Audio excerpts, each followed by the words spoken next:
ராஜசிங்கம் 80களின் இறுதியில இருந்தாரு. தனிமையின் வேதனை, முதுமையின் தொல்லை அவரை பாடாப்படுத்துச்சு. தனக்கு வேண்டிய சாமான்களை கடைக்கு போய் அவரால வாங்கிட்டு வர முடியாது. அதனால ஒரு சூப்பர் மார்க்கெட்டுக்கு போன் போட்டு தனக்கு வேண்டிய சாமான்களை சொல்லி வீட்டுக்கு வந்து டெலிவரி பண்ணிட்டு போக சொன்னாரு. அவர் போன் அட்டன் பண்ணின கிளார்க் மொத்த தொகைய சொன்னதும் ராஜசிங்கம் திகைச்சு போயிட்டாரு. அவர்கிட்ட அவ்வளவு பணம் இல்ல. தான் சொன்ன லிஸ்ட்ல உள்ள சில பொருட்களை அனுப்ப வேண்டாம்னு சொன்னாரு.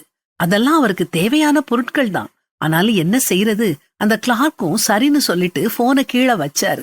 ராஜசிங்கத்தோட நடுங்கிய குரல் அவரை என்னமோ பண்ணுச்சுது. நேரே மேனேஜர் கிட்ட போய் நடந்த விஷயத்த சொன்னாரு. மேனேஜர் திட்டுவாரோன்னு பயந்துகிட்டே, சார் அவர் பேரு ராஜசிங்கம், அவருடைய நடுங்கிய குரலை கேட்டு ஆடி போயிட்டேன் சார், அவருக்கு நாம ஏதாவது உதவி அப்படின்னு இழுத்தாரு.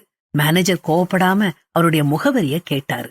முகவரிய கேட்டதும் மேனேஜர், நானே அவர் கேட்ட பொருட்களை அவர் வீட்டுல கொண்டு கொடுத்துட்டு வரேன்னு சொல்லிட்டு ராஜசிங்கம் கேட்ட பொருட்களை விட இன்னும் அதிகமான பொருட்களை எடுத்துட்டு போய் அவர் வீட்டு கதவை தட்டுனாரு.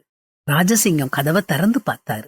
மேனேஜர் அவர்கிட்ட தன்னை அடையாளம் தெரியுதான்னு கேட்க, ராஜசிங்கம் கண்ணை சுருக்கி அவரை உற்று பார்த்துட்டு இல்லங்கிறது மாதிரி தலையாட்டினாரு. மேனேஜர் சொல்ல ஆரம்பிச்சாரு.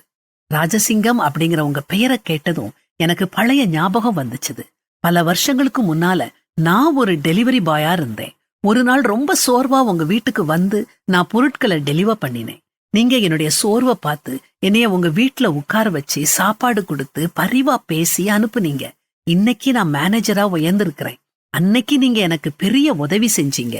இன்னைக்கு நான் உங்களுக்கு ஒரு சின்ன உதவி செய்யறேன், ஏத்துக்கோங்கன்னு கண்ணீர் மல்க சொல்ல ராஜசிங்கம் கண்கள்லயும் கண்ணீர்.